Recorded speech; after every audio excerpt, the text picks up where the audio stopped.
하나님 말씀 시편 80편 19절. 만군의 하나님 여호와여, 우리를 돌이켜 주시고 주의 얼굴의 광채를 우리에게 비추소서. 우리가 구원을 얻으리이다. 아멘.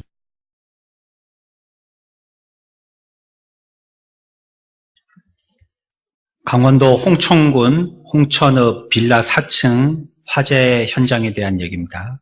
불길을 뚫고요, 3세 남자아이를 구한 홍천 소방서 김인수 구조팀장은요, 아이를 안고 내려와서 구급대원에게 인계한 다음에 바로 다리가 풀려서 주저앉았습니다.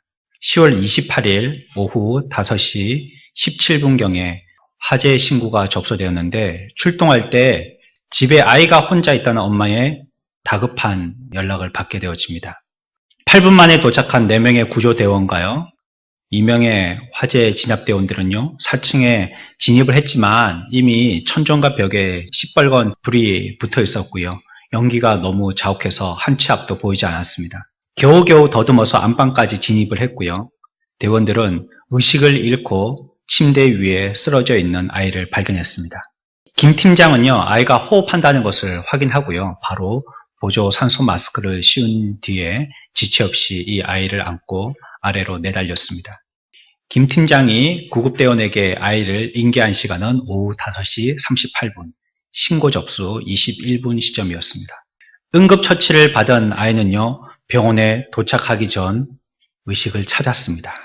물을 뿌리면서 진입을 돕던 대원들의 뺨에는요, 2도 화상을 입었고요, 특수 소재로 제작된 소방 구조용 헬멧은 겉면이 모두 녹아내렸습니다. 신문에서 녹아내린 소방관의 헬멧의 사진을 보셨을 것입니다. 다른 사건입니다. 지난 30일 오전 5시 25분 광주 서구 유촌동에서 승용차가 도로 구조물을 들이받은 뒤에 불이 붙었다는 112 신고가 접수됐습니다. 마침 순찰 중이던 경찰관은요, 5분 만에 현장에 도착했고요, 차량은 왼쪽으로 기울어져 있었고 운전석에는 A씨가 의식을 잃고 쓰러져 있었습니다. 두 경찰관은 전복되어지면서 깨진 차의 앞 유리창을 정신없이 손으로 뜯고 발로 찼습니다. 이어서 깨진 유리창을 통하여서 A씨를 구조했는데요, 구조하자 곧 그 차는 불길의 삽시간에 전체로 번져서 타버렸습니다. 우리가 한 생명을 구한다는 것은요, 이와 같이 시간이 촉박한 일인 것입니다. 긴급하고 매우 소중한 일인 것입니다. 사람들이 보면 이렇게 사고가 났을 때 누군가 신고를 해주겠지 하고 많은 차량들이 그냥 지나갑니다. 사고를 당한 그 사람은요, 누군가 나를 건져주고 누가 신고해줘서 빨리 이 위기에서 구조받기를 요청하죠. 요청하지만 사실 지나가는 사람들은 대신 누군가 해주겠지 하고 아무도 별로 거기에 관심을 가지지 않는 것이에요. 혹시 우리의 복음의 일이 이와 같이 우리의 관심에서 벗어나는 일들이 되어서는 안 될 것입니다. 가장 긴급하게 소중하게 해야 될 일은 바로 생명을 살리는 일인 것입니다. 의사가 나라에서 대우를 받는 이유가 그것 때문이 아닌가 생각을 합니다. 그들보다 훨씬 더 머리 좋은 사람들이 있을 거고요, 돈 많이 버는 사람들이나 권세나 지위 있는 사람들이 있을 것입니다. 우리가 의사 선생님 하면 귀하게 생각하는 것은 그분들은 생명을 살리는 일을 하기 때문입니다. 교회에 성령을 부어주실 때 이와 같이 항상 영혼 구원의 일이 수반되었습니다. 하나님이 교회에다가 은혜를 내려주시는데 영혼 구원에 대해서 관심이 떨어지는 은혜를 주시는 일은 결코 없는 것입니다. 어느 시대든지 어느 교회든지 하나님이 은혜를 주셨다고 하는 교회는 반드시 영혼 구원에 관계되어진 일들이 분명하게 일어났었습니다. 영혼 구원은 너무나도 중요한 것입니다. 성경은 한 생명이 우주보다 귀하다라고 말씀하십니다. 그 한 생명을 위해서 우리들도 주님처럼 목숨을 버리기를 각오해야 됩니다. 주님처럼 한 생명을 위해서 목숨 버리기로 각오하십니까? 우리가 받은 은혜를 생각한다면요, 이 일은 당연한 것입니다. 주의 죽으심 때문에 우리가 구원받은 것처럼 우리의 죽음을 통하여서 다른 사람들이 구원받도록 해야 되는 것입니다. 이 일에 대해서 각오한 사람은요, 그 한 생명의 가치를 아는 사람입니다. 자신이 그 생명을 구원할 유일한 방법과 수단이라는 것도 깨달은 사람입니다. 그 사람은 이 생명 구하는 일에 자신을 전폭적으로 투신합니다. 우리가 주님의 사랑을 깨닫게 되었을 때 첫 번째로 일어나게 되어지는 우리의 반응들입니다. 복음에 헌신하는 겁니다. 그래서 보면요, 교회에 오랫동안 다녔던 성도보다도 이제 갓 출석한 새 가족이 전도를 훨씬 잘합니다. 훨씬 많이 합니다. 물론 오랫동안 신앙생활을 하셨던 분들은 주변에 예수 믿는 사람들이 친구로 많이 있기 때문이고, 이제 믿으신 분들은 여전히 주변에 안 믿는 분들이 많기 때문인 이유이기도 하겠지만요, 그와 같은 사랑에 대한 열정이요, 이제 구원받고는 굉장히 뜨거운 것입니다. 그 마음에 진짜 인류를 사랑하는 인류애가 있고요, 인간을 사랑하는 인간애가 있는 것입니다. 얼마 전에도 제가 목양실에 앉아있는데 어떤 분이 이만한 파일을 한 개 들고요, 조그만 책자를 한 개 보여주면서 후원하시라고, 유엔에서 돕는 기관 중에 하나인데 단돈 1,000원이라도 괜찮으니까 후원을 하시라고 하면서 책장을 이렇게 한 장 한 장 넘기면서 설명을 해주고 그랬어요. 그 나라가 어딘지도 모릅니다. 후원하면 이 돈이 어떻게 쓰일지도 모릅니다. 하지만 우리의 도덕 수준이 많이 올라가서요, 우리만 먹고 사는 데보다도 우리 주변에 있는 사람들, 우리가 알지 못하는 저 멀리 땅끝에 있는 사람들의 그 생명의 존엄성까지도 생각할 지경에 이르렀습니다. 우리가 정말로 인류를 살아가고 또 인간을 사랑하는 것이 무엇일까요? 성경은 바로 영혼 구원이라고 말씀하고 있어요. 그 어떤 희생을 치르더라도요, 심지어는 자기 자신을 바쳐서 화염 속에서 단 한 생명을 건져내려고 하는 것입니다. 그것이 이 사랑을 깨달은 자의 모습인 것이에요. 반면에 죄인들을 구원하는데 전혀 관심이 없는 그리스도인들도 적잖게 있습니다. 우리가 하고 있는 어떤 일들에 대해서 침체하고요, 그 일들에 대해서 힘들어한다 할지라도요, 영혼을 구원하는 이 일마저도 그와 같이 취급하면 안 되는 거예요. 내가 구원할 영혼이 더 이상 존재하지 않는다고 느껴지는 것은요, 마치 포도원에 한 그루 열매 맺지 못하는 말라 비틀어진 포도나무로 그 밭 한가운데를 자리 잡고 있어서 주인의 걸림돌뿐이 되지 아니하는 모습과 동일한 것입니다. 내가 아니어도 누군가 복음을 전하겠지 하고 복음에 대한 책임을 회피하려고 그 책임을 거두려고 할 때 우리들은 열매 맺지 못하는 포도나무로 거치는 주인의 나무가 되고 마는 것입니다. 교회의 부흥에 또 다른 영향을 주는 것이 있는데 그것이 사랑과 연합입니다. 이와 같이 생명을 구원해야 될 우리의 마음의 뜨거움과 그것이 나이어야 한다는 깨달음과 함께 교회 안에 사랑과 연합이 있어야지만 부흥의 영향을 받게 되는 것입니다. 연합되어진 교회는요, 굉장히 역동적입니다. 그 교회가 활발합니다. 무슨 일들을 할 때. 하나로서 연합되어진 교회들은 모든 일들이 일사불란하게 처리됩니다. 그 일들에 대해서 다른 말들이 나오지 않습니다. 그 일들에 대해서 다 함께 기뻐하고 찬동합니다. 즐거워합니다. 하지만 다투는 교회는요, 틀림없이 잠자는 교회입니다. 다투기 때문에 굉장히 활발할 것 같잖아요. 왕성할 것 같잖아요. 그들의 영적인 상태는 잠들어 있고 침체되어 있습니다. 작은 일이든 판단이든 의견의 차이에 대해서 우리들은 관대해야 됩니다. 저가 나와 다르다고 그 사람을 틀렸다라고 말할 수 없어요. 그렇다면 자기도 다른 사람에 비해서 틀린 사람이 되고 마는 거예요. 그 사람과 나는 다를 뿐입니다. 나는 그렇게 생각하고 그는 저렇게 생각하는 것입니다. 나는 이런 의식이 있고 그는 저런 의식이 있는 겁니다. 물론 신앙적으로 보았을 때 신앙의 정도가 옅고 깊을 수 있습니다. 옅은 사람을 뭐라고 해도 그 사람이 한 번에 깊어지지 않습니다. 오랜 시간이 나만큼이나 걸려야 되고 나처럼 많은 고난을 헤쳐나와야 됩니다. 그래야 겨우 이 정도 되는 거예요. 우리들은 우리 스스로에 대해서 별로 만족하지 아니함에도 불구하고 다른 사람들에 대해서 불만을 토로해서는 안 된다는 거죠. 절대 끊어지지 아니하는 단단한 삼겹줄로 묶여 있을 수 있도록 우리들은 교회를 두고 기도해야 합니다. 나뉘어지지 아니하도록, 딴 소리가 나오지 아니하도록. 이전에도 제가 한번 말씀드렸습니다. 교회에서 만약에 회의로 주제가 나올 일이 있다면 그 일은 반드시 통과될 주제로 안건이 나와야 됩니다. 괜히 회의 안건을 만들어서 이 사람은 찬성하고 저 사람은 반대하고 그러면 아예 그 회의 하지 않는 것이 좋습니다. 미리 우리의 마음이 하나가 되어서 그 회의의 주제가 나왔으면 전부 다 찬성하고 동의하고 패스시켜야 합니다. 안 그러면 아예 회의 주제로 만들지를 말아야 돼요. 분란만 일어나게 되니까요. 교회는 민주주의 정치하는 곳이 아닙니다. 교회는요, 구원받은 백성들이 하나님께 예배하는 곳입니다. 예배의 목적과 의미가 둘이 될 수가 없는 겁니다. 하나님께 영광이에요. 모든 것을 사랑하고요, 모든 것을 소망해야 합니다. 사랑은 그렇다라고 얘기해요. 여러 달을 통해서 사랑을 배웠습니다. 더 이상 배우기는 됐고요. 써야 할 때입니다. 모두를 위해서 대신 짐을 질 수 있는 이러한 영을 우리들에게 허락하여 주시기를 하나님 앞에 기도해야 합니다. 부흥은요, 진리를 대적하는 자들의 입을 막기 위해서 반드시 필요합니다. 마귀는 우리가 복음을 전하려고 하고 하나님을 향하려고 할 때 그들의 딴소리로 입을 벌립니다. 뒤에서 우리를 속이는 헛된 소리들을 합니다. 하나님을 중심하고 영광 돌리는데 방해꾼이 된단 말입니다. 자꾸 다른 말 하는 겁니다. 아담과 하와는 처음에 하나님과만 교제했습니다. 하나님의 음성을 듣고 그들의 소리를 하나님께 올려드렸습니다. 그런데 언제부터인가 하나님의 음성을 듣기보다는 뱀의 소리에 귀 기울이기 시작했어요. 그러므로 인류는 타락되었습니다. 우리가 복음을 증거할 때도 진리를 선포할 때도 반드시 사탄 마귀는 우리들에게 딴 소리를 듣게 합니다.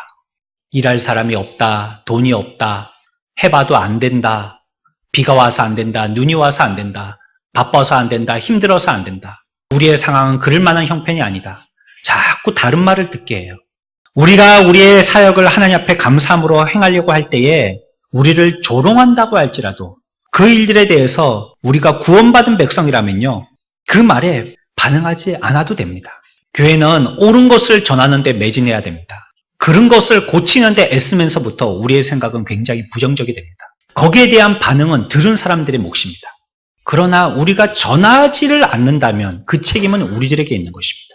복음을 전할 때 우리가 거룩하고 우리가 성결하여 그들 앞에서 세상과 다른 모습을 보여준다면 그들의 소리도 얼마 있지 않아서 곧 그 입으로 다시 들어가고 말 것입니다. 우리의 삶이 거룩하다면요, 그들이 하는 말, 그 말이 지금 거짓말이라는 것이 분명히 들통날 것입니다. 우리가 탁월하게 거룩하고 월등하게 주님 앞에서 성결의 삶을 산다면요, 거짓은 더 이상 확산되지 않습니다. 거짓과 싸우는 방법, 세상과 싸우는 방법이 그런 방법입니다. 그들의 잘못을 계속 후벼파고 잘못됐다라고 지적을 하고 가서 시위를 하고 그 집에 가서 대문에다가 페인트를 칠하고 돌을 던지고 화염병을 던지고, 우리는 이런 방법을 쓰는 사람들이 아닙니다. 옳은 것을 전하면 돼요. 전한 자가 전한 대로 사는 것입니다. 거짓은 사라지게 됩니다. 사람들이 청교도들을 두고 한 말이 있어요. 뭐라고 했냐면, 그들을 대적하는 말은 당신의 말이 거짓말이라는 뜻이요, 이런 말들이 횡행했습니다. 누군가가 청교도들에 대해서 손가락질 한다면 손가락질 하는 그 사람의 말이 지금 거짓말이라 할 정도로 청교도들은 굉장히 하나님 앞에서 성결하고 거룩한 삶을 살았다는 것입니다. 그 시대의 청교도들은요, 모두 비난받았습니다. 중상모략하는 사람들이요, 그들의 삶을 두고 계속 손가락질했습니다. 자기들만 잘난 척한다고, 자기들만 거룩한 채 한다고, 자기들만 성결한 채를 한다고. 하지만 이들은요, 그들의 거룩한 삶을 통하여서 그들에게 대답했습니다. 그들은 에녹처럼 하나님과 동행한 자들이었습니다. 그리고 세상이 그들에게 뭐라 하든지 별로 개의치 않았습니다. 그들은요, 끊임없이 자기의 가족들에게 경건한 삶을 가르쳤고요, 자신들도 세상에서 가장 순전하고 올바르게 살려고 애를 썼습니다. 세상과 타협하거나 내가 하고 있던 습관에 대해서 하지 않기를 주저하지 않았단 말입니다. 그들의 믿음은요, 우리가 그들을 뒤따르게 했고요, 그들의 자비는요, 우리가 그들을 쫓아가게 만들었습니다. 저와 여러분들의 삶에 착함과 의로움과 진실함을 부패한 세상과 다르다란 것을 보여주어야 합니다. 저들이 말하는 가치에 동조하지 말고요, 복음의 가치대로 살아나가야 됩니다. 복음은 진리이기 때문에 착하고 지혜로운 일꾼이 되고요, 축도로 충성하여서 하늘나라의 면류관을 확보하는 사람들이 되어야 됩니다. 그렇다면 우리의 행위를 통하여서 비난하던 자들의 말이 쏙 들어가고 말 것입니다. 우리가 예수 믿으라고 얘기하는데요, 그 말이 그들에게 고지곳대로 들려지지 않는 이유가 있어요. 니나 잘하지 할 만한 모습이 우리들에게 보이기 때문입니다. 예수 믿는 사람들이 더욱더 다른 사람들에게 해코지하고요, 더 이기적이고요, 더 세상적인 것을 많이 챙기고요, 더 사람들의 잘못을 갖다가 가만히 보아서 넘겨주지 못하고요, 더 불친절하고요, 더 아는 척하는 겁니다. 세상 사람들이 우리의 기준은 교회였다라고 했던 그 믿음이 한순간에 무너지고 말았습니다. 이제 교회가 우리의 기준을 알려달라고 세상에다가 물을 정도가 되었습니다. 우리의 삶이 그들에게 전도지가 되지 못한 것입니다. 우리의 모습이 그들에게 무엇인지 복음에 대해서 매력적이게 어필하지 못한 것입니다. 부흥을 왜 해야 됩니까? 하나님께 영광 돌려야 하기 때문에 부흥해야 됩니다. 교회가 흥황하고 번영하고 부흥해야 되는 것은 하나님께 영광되기 위해서인 것입니다. 제가 얼마 전에 군산을 갔다 왔습니다. 군산의 도시가 예쁘고요. 바다도 있고요. 조금만 더 가면 이제 새만금 방조제 멋지죠. 여러 구경들을 잘 하고 있었는데요. 이제 다음 목적지를 향하여서 골목골목을 도는데요. 그게 뭔지 정확하게 기억이 안 돼요. 옷가게인지 무슨 회관인지 모르겠는데 호프집인지 잘 모르겠는데요. 모습이요. 교회예요. 교회를 진 게 맞아요. 그 교회가 나가고요. 십자가는 없고요. 건물은 그대로 교회 모습을 갖추고 있는데 앞에 리모델링 조금 했어요. 제가 차에서 그런 말을 했습니다. 교회가 이사가 되더라도 그 자리에 교회가 들어오는 게 제일 좋다고요. 그런 걸 보니까 마음이 좀 아프더라고요. 그만한 규모의 교회가 잘못돼서 그 교회를 팔고 나갔으리라고 생각되지는 않았습니다. 아마 더 넓은 더 좋은 교회를 짓고 나갔겠죠. 남아있는 교회도요. 다른 교회에서 또 부흥회에서 그 교회로 들어오고 그러면 얼마나 좋았을까 하는 그런 생각을 해봤어요. 유럽 교회는요. 지금 도서관이 되고요. 호프집이 되고요. 회관이 되고요. 라이트 클럽이 되어지고 있는 교회들이 많이 있습니다. 양산을 가고 있는 어떤 길에는 교회가요. 찜질방이 됐습니다. 이런 교회가 하나 두 개가 아닙니다. 상가교회는 말할 것도 없죠. 상가교회는 나가고 나면 그 상가는 얼마든지 다른 용도로 활용되어질 테니까. 하나님께 영광이 돼야 되는데 교회가 자꾸 찌부러들고 조그매지고 안 되고 해도 그 모습과 영향력은 세상에 끼치지 못한다면 하나님께 영광이 되지 않잖아요. 그래서 교회는 번영되고 부흥돼야 합니다. 하나님께 영광되어야 하기 때문입니다. 우리의 이름 내세우기 위해라든지 우리의 명함에 어느 교회 다닌다는 걸 자랑하기 위해서가 아니라 하나님께 영광을 위해서 그런 것입니다. 그리스도인의 삶의 목표는요. 두말할 것 없이 하나님께 영광 돌리는 것입니다. 그렇다면 우리의 할 바가 분명해지는 것입니다. 하나님께 영광 돌리는 것이 우리의 인생의 목적이라면 그를 위해서 무엇을 해야 되는지는 말하지 않아도 분명하게 알 수 있는 것입니다. 교회는 하나님을 영광스럽게 하기 위해서 세워졌습니다. 그분의 이름에 영광을 올려드릴 수 있는 것은요. 오직 부흥된 교회뿐인 것이에요. 우리의 신앙에 생명이 없을 때 하나님의 이름은 더러워지는 교회가 되어지는 것입니다. 우리는 어떤 대화를 나누고요. 우리의 삶은 무엇을 우선순위에 두고요. 교회에서 생활은 생명력이 있는지 확인해 봐야 합니다. 설교가 정교하고 세련됐고 완벽한 웅변일지라도요. 그 설교를 듣고 한 영혼이라도 구원받을 수 있는지 설교자는 자문해 봐야 되는 거예요. 그 설교에 풍부한 학식이 있고요. 그렇다 할지라도 가장 단순한 복음을 설교하지 않았다면 설교에는 생명이 없는 것입니다. 우리의 삶이 얼마나 풍성하고 부유해졌다 할지라도요. 우리의 삶을 통하여서 어떤 영혼들이 하나님께로 돌아오는 생명의 가치의 일들이 그들에게 전파되지 않았다면 그 풍요와 부요는 무가치한 것이에요. 하나님은 왜 그거 우리들에게 주셨겠어요? 앞에 기도 인도자도 얘기했지만요. 우리에게 왜 건강을 주셨겠어요? 왜 시간을 주셨겠어요? 왜 이 아는 많은 사람들을 만나게 해주셨겠어요? 그 가운데 생명이 없어서요. 주님께 영광 돌리는 생명의 역사의 불꽃이 그들에게 전달되지 않는다면 우리가 세상에 갖추고 있는 이 모든 것이 무의미한 것입니다. 이게 여러분들 게 아닙니다. 사명받은 자에게는요. 하나님이 일할 품삯을 주고요. 일 도구도 주시는 것입니다. 그래서 우리들에게 주신 거예요. 내 거인 것처럼 내 마음대로 쓰면 도둑질하는 것입니다. 교회를 통해서 하나님의 영광을 드리고자 한다면요. 교회는 진리를 사랑하고 교회를 생명으로 인도하면서 반드시 교회에 불이 일어나야 되는 것입니다. 그래야지만 하나님께 영광이 돌아가기 때문이에요. 우리들이 시간이 되었다 안 되었다 이렇게 여유 있게 기다릴 시간이 없습니다. 여러분들의 인생이 언제가 마지막인 줄 알고 그런 말씀을 하십니다. 오늘이라도 이 예배를 마치고 나갈 때 여러분들은 인생의 종말을 맞이할 수 있습니다. 내가 지금 여건이 안 돼서 환경이 안 돼서 내 마음에 그럴 여유가 안 생겨서 그런 기분이 안 돼서 우리는 그런 거 저런 거 따질 시간의 여유가 없어요. 계시록 3장 1절에 내가 살았다는 이름을 가졌으나 실은 그 사람은 어떤 자라고요? 죽은 자라고 말씀하십니다. 우리 교회와 우리 교회에 속한 모든 성도들이 이런 자가 되지 않기를 축원합니다. 하나님께 영광 돌리기 위해서 산 자들이 되어야 됩니다. 내게 생명의 역사가 있어서요. 나를 통하여서 누군가 전기가 흐르면 그 전기를 만지는 그 사람에게도 전기가 감전되듯이 우리들에게 또 생명이 있으면 그 생명의 역사가 반드시 옆에 전달돼야 되는 것입니다. 어떻게 부흥이 일어나냐는 것이죠. 우리가 이런 마음과 이런 태도를 안고 있을 때 어떻게 교회 부흥이 일어나냐는 것입니다. 오늘 말씀은 그것을 두 가지로 얘기합니다. 한 가지는요, 하나님 여호와께서 우리를 돌이켜 주셔야지 된다라고 말씀하시고요. 두 번째는요, 주의 얼굴의 광채를 우리에게 비추어 주셔야지 된다라고 얘기합니다. 하나님이 우리들에게 돌이키게 해 주셔야지만 부흥이 일어나고요. 또 하나님의 얼굴의 광채를 비추어 주셔야지만 부흥은 일어날 수 있습니다. 우리의 인생들은요, 먼저 하나님 앞에 철저하게 돌이켜야 합니다. 자기는 하나도 돌이키지 아니하고 돌이켜야 할 영혼들을 오라고 한다는 말 자체가 모순이라는 겁니다. 나는 안 돌이켰는데 나의 안 돌이킨 모습을 보고 누가 하나님 앞에 돌이키기 위해서 돌아오겠습니까? 나는 그 제품을 한 번도 써보지도 않았어요. 맛도 안 봤어요. 포장지도 안 뜯었어요. 그리고는 나가서 사라고 홍보하는 겁니다. 좋은 물건이라고. 누가 쓰겠습니까, 그걸? 우리가 하고 있는 어떤 일이든지 성령이 함께 하시지 아니하시면요, 우리의 일들은 그냥 인간적인 일로 끝나고 마는 것입니다. 교회학교 교사 선생님들은요, 아이들에게 생명의 불꽃을 심을 수 있도록 해달라고 하나님께 부르짖어야 합니다.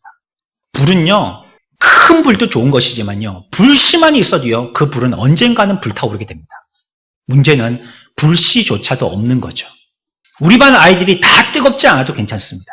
내가 가지고 있는 이 영광에 대한 뜨거움을 가지고 그들에게 전달되어져서 그 아이도 그 불을 갖고만 있다면 언젠가는 그 불꽃이 그 반에 온 전체로 다 퍼질 것입니다. 주께로부터 맡은 얼마나 귀중하고 중요한 사명인지를 깨달아야 됩니다. 그 영혼들을 애통하는 마음을 가지고 그 영혼들을 불쌍히 여기는 마음을 가지고 하나님 앞에 기도해야 됩니다. 뭐라고 기도할까요? 하나님, 저들의 마음이 돌이키게 해주십시오. 선생님이 이 마음으로 기도하지 않으면 우리 학생들은 기도하지 않습니다. 우리 학생들의 마음은 돌이켜지지 않습니다. 내가 먼저 돌이키고 그들에게 그렇게 기도해야 하는 것입니다. 또한 교회 여러 부서에서 섬기고 있는 우리도요, 지금 우리가 모든 일들을 잘 완수하고 있다 할지라도 만족하지 마십시오. 옆 성도들에게 칭찬 들을 만큼 충분히 잘해왔다 할지라도요, 사람들 앞에 잘하는 것만큼 주님 앞에서 더 잘하려고 애쓰십시오. 외적인 모습과 함께 내 속에 있는 내적인 것도 하나님 앞에 잘 해내십시오. 그러기 위해서는 우리들에게 더 많은 기도가 필요한 것입니다. 하나님의 일은 어떠한 사소한 일을 할지라도 기도 없이 될 일은 없습니다. 기도 없이도 지금까지 해왔던 전통대로 되어질 일은 없습니다. 그 일은 정말로 말처럼 전통이 되고 맙니다. 죽은 전통이 되고 마는 거예요. 교회는 전통을 따르는 데가 아니고요, 정통을 따르는 데입니다. 바른 것이 생명력 있게 전달되지 않으면요, 그것은 곧 죽고 사문서와 같이 되고 마는 것입니다. 계속 뜨거운 기도를 해야 합니다. 우리의 기도의 불꽃을 꺼트려서는 안 되는 것입니다. 하나님을 의지하는 것은요, 바로 기도를 통해서 되는 것입니다. 하나님께서 우리들에게 힘을 주시는 것도요, 여러분들이 기도할 때 힘을 주시는 것입니다. 기도할 때 먼저요, 하나님 앞에 간구하십시오. 나를 돌이켜달라고 기도하십시오. 내 영혼이 이와 같은 강박함에서 돌이켜지게 해달라고 하나님 앞에 기도하십시오. 더 이상 돌이킬 것이 없는 사람이 있다면요, 그 사람은 이미 하늘에 올라간 사람입니다. 하나님께서 천국문을 활짝 열고요, 우리를 받아주시도록 은밀히 하시든지 사람들과 함께 하시든지 여러분들은 하나님 앞에 간구해야 합니다. 나를 돌이켜 주옵소서라고 말입니다. 예수님과 친밀한 교제와 경건한 습관을 결코 떠나지 말고요, 다시 하나님을 향해서 돌아서야 합니다. 자비하신 예수 그리스도께서 나에게 중보하실 동안에요, 여러분들은요, 어디에도 움직이지 말고요, 그 자리에서 하던 일을 멈추지 말고 움직이라 하실 때까지 여기 앉아 있어야 합니다. 내가 하고 있는 주님의 일이 힘겹고 더 이상 할 힘이 없고 놓고 싶을 때 주님께 기도하십시오. 나를 돌이켜달라고. 이게 내 영혼의 소망이 아닙니다. 내 육신의 편함과 게으름 때문입니다. 내 마음을 돌이켜달라고 하나님 앞에 기도해야 합니다. 우리의 기도가 줄었고 그분의 계시가 더 이상 들리지 않고 내가 사용하는 시간의 정도가 주님을 위하기보다도 육신을 위해서 더 많이 할애되고 있다면 우리의 삶은 유익이 없습니다. 주님과 교제 없이 살아갈 수 없고요. 살아가서도 안 되고요. 감히 그렇게 할 수도 없습니다. 이 마음에 우리들은 하나님 앞에 기도해야 합니다. 우리의 마음을 돌이켜달라고, 하나님의 간절함을 느낄 수 있게 해달라고 하나님 앞에 간절히 기도해야 되는 거지. 저와 여러분들이 고백했던 우리의 신앙 고백이 거짓이 되지 않도록 애써야 합니다. 주님을 주님이라고 부르는 것은 그분이 우리의 주인이라는 뜻입니다. 종교적인 관용어가 아니에요. 하나님을 부르는 다른 대명사가 아니라는 뜻입니다. 주님이라는 뜻은 그분이 우리의 주인이라는 뜻입니다. 하지만 우리의 인생은 정말로 주님이 우리의 주인 되어 계신가요? 우리가 주님이라고 부를 때 뭔가 필요한 것을 갖다가 공급하여 주시는 이 업소의 마스터의 이름으로만 부르고 정말 그분을 주인으로는 생각하지 않는 거죠. 성찬의 포도주를 머금었지만요, 나의 안락만을 먼저 생각하지 않도록 해야 합니다. 주님의 집에서 주님을 노래하지만요, 이웃과 모여서 세상을 노래하지 않도록 해야 합니다. 다른 이들이 악한 말로 수군거린다고 할지라도 그 말에 동조하지 마십시오. 그리고 나도 모르고 했다고 진심이 아니었다는 변명을 하지 않게 하십시오. 그리스도인 여러분, 우리가 주님 앞에 우리를 돌이켜달라고 기도해야 합니다. 우리가 죄에 동조하고 그 죄에 빠져 있다면요, 하나님께서 얼마나 우리의 죄 때문에 그것을 수치와 치욕으로 생각하실지 기억하셔야지 됩니다. 내가 그것을 믿음으로 반응하지 아니하고 내 육신적인 생각과 기분으로만 반응할 때 하나님이 어떤 감정을 느끼실지 여러분들은 상상하셔야지 됩니다. 우리의 대화가 복음이 되어야지 됩니다. 우린 영적인 삶을 살고 있습니까? 지금 이 자리에서 죽는다 할지라도 우리가 소망하는 곳으로 당도하리라고 여러분들은 자신하십니까? 지난주에 여러분들은 최선을 다하셨습니까? 우리의 마음은 전적으로 예수님에게만 고정되어 있습니까? 우리의 믿음은 오직 하나님에게만 주의를 기울이고 있습니까? 모든 일들의 우선순위가 하나님이 되어 있습니까? 내 마음은 주의 전에 가 있습니까? 우리의 영혼은 건강하고 참으로 영적인 아름다운 꽃들을 만개하여서 향기를 드러내고 있습니까? 시편 1편 3절에요. 그는 시냇가에 심은 나무가 철을 따라 열매를 맺으며 그 잎사귀가 마르지 않음과 같으니 그가 하는 모든 일이 다 형통하리로다 말씀합니다. 우리의 삶이 냉담하고 열의가 없고 짐으로만 느껴진다면 참 슬픈 일입니다. 우리는 기도해야 됩니다. 그때 슬프고 냉담하고 열의가 없고 짐으로 느껴진다고 그 일들을 변화시킬 게 아니라 그 자리에서 하나님 앞에 기도해야 하는 것입니다. 뭐라고 기도해요? 우리에게 부흥을 달라고, 우리의 마음을 돌이키게 해달라고 기도해야 하는 것입니다. 그런 저와 여러분들 되시기를 축원합니다. 두 번째 우리들에게 필요한 것이 있습니다. 그것은 무엇이죠? 얼굴의 광채를 비추소서 하는 것입니다. 부흥을 위해서 더 중요한 것입니다.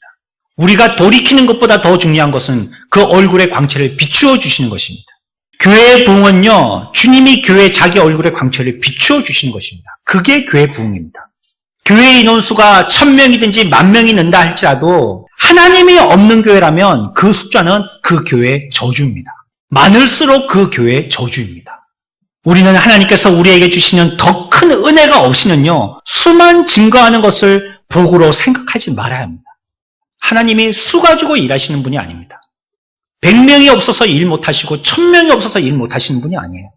겨자씨만한 믿음을 가진 단 한 사람만 있다면 그 사람을 들어서 쓰시는 분이 하나님이십니다.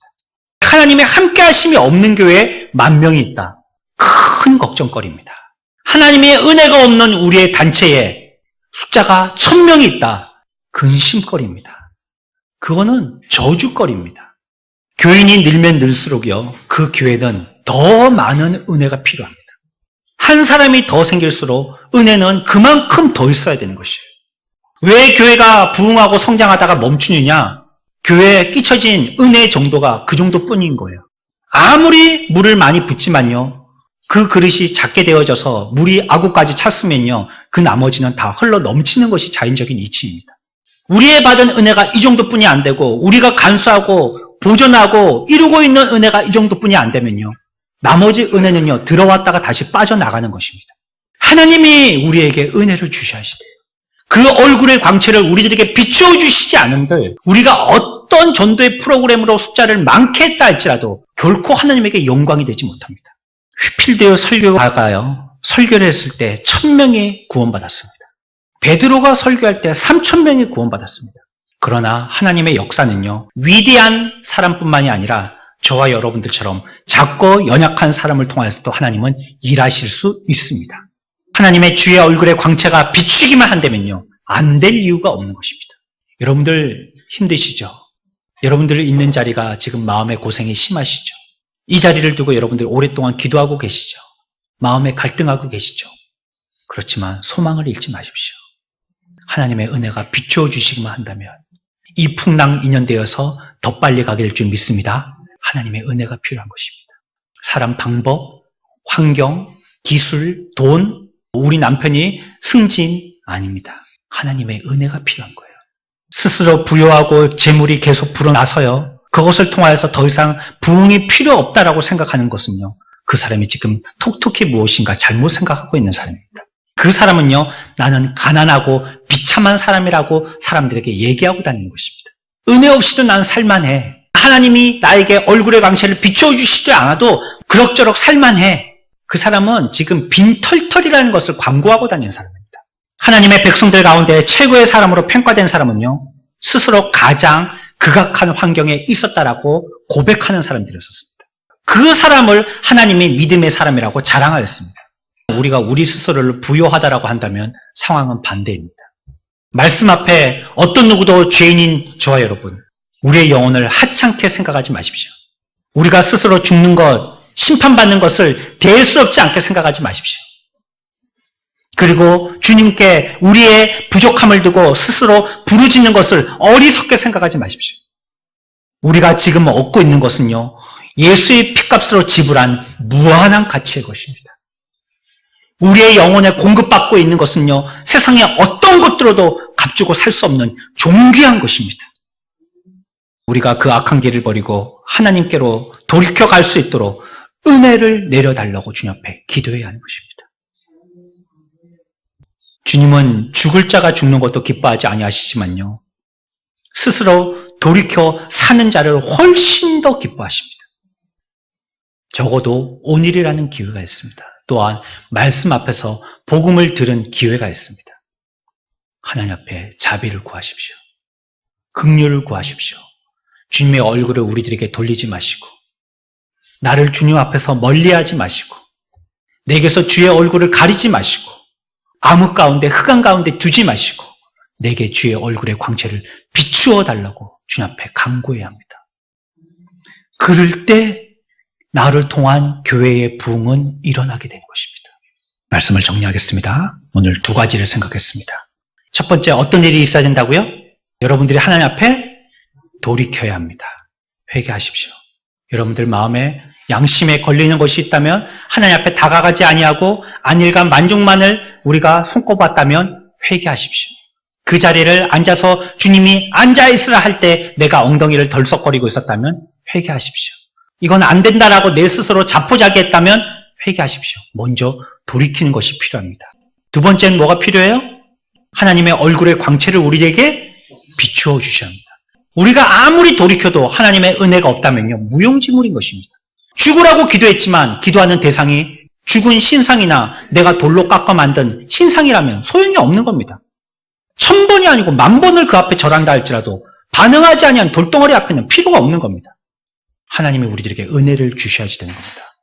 저와 여러분들의 개인의 삶에 죄인인 우리들이지만 그리스도인인 우리들이 되어진 복된 우리가 하나님 앞에 돌이키고 주의 빛을 비추게 되어져서 다시 부흥으로 솟게 되어지는 저와 여러분들의 삶, 우리 교회가 되어지기를 축원합니다.